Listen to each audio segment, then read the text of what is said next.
এখন বাজছে বিকাল 5:30। আমরা সবাই রেডি হয়ে নিয়েছি। আর অমৃতের দেখো আনন্দের শেষ নেই, কেন কি ও ফার্স্ট টাইম সিনেমা দেখতে যাচ্ছে, তো সেই জন্যই। তারপর আমরা চলে এসেছিলাম স্টেশনে। এদিকে তার ফ্রেন্ড, তার বাবা মা, আর এদিকে ওর দাদা, তো সবাই মিলে আমরা যাচ্ছি সিনেমা দেখতে। তো স্টেশনে এসে কিছুক্ষণ ওয়েট করতে হয়েছিল ট্রেনের জন্য। তারপর ট্রেন এসেছিলো, তো সবাই মিলে ট্রেনে উঠে পড়েছিলাম।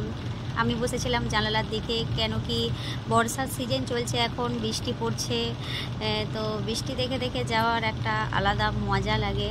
আর এদিকে দেখো দু ফ্রেন্ড খুব গল্প করছিল। যখন ক্যামেরাটা ওদের দিকে ঘোরালাম আর কেউ গল্প করলো না। তারপর আমরা চলে এসেছিলাম মলে এসে তো প্রচণ্ড শপিং করে সিনেমা দেখে তারপর বাড়ি যাব এরকম উদ্দেশ্য। কিন্তু শপিং করা আর আমাদের হয়নি, অনেকটা লেট হয়ে গিয়েছিল আমাদের বেরাতে।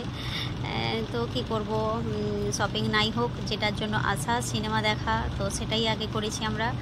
নিজেরা একটু ঘুরে বাচ্চাদেরকে পান্ডা রেলে চাপিয়ে, বাচ্চারা তো খুবই মজা করলো এই পান্ডা রেলে। তো ওদেরকে ওতে চাপিয়ে তারপর হাতে যেহেতু আমাদের সময় ছিল না, তো সেই জন্য আমরা চলে এসেছিলাম একদম সিনেমা হলের সামনে। আর এদিকে অমৃতের দেখো এত আনন্দ, কেন কি ছিল ডাইনোসরের মুভি, তো ডাইনোসর দেখবে বলে এত আনন্দ করছে। তারপরও ফার্স্ট টাইম সিনেমা দেখতে এসেছে, সেই জন্যও অনেক আনন্দ আছে। যাই হোক, চলো সবাই মিলে চলে এসেছি একদম সামনে, হলের সামনে। আর আমি পড়ে গিয়েছিলাম পিছনে, আমি তারপর গিয়েছিলাম তাদের সাথে। চলো দেখি মুভিটা কেমন লাগে। মুভিটা ছিল খুবই সুন্দর। আর আমাদের মুভিটা দেখা হয়ে গেছে, তো আমরা ডাইরেক্ট, অনেকটা রাত হয়ে গেছে বলে অটো করে ডাইরেক্ট চলে এসেছি স্টেশনে। তো স্টেশনে এসেই হচ্ছে কি বলবো, সাথে সাথে আমরা ট্রেনও পেয়ে গেছি।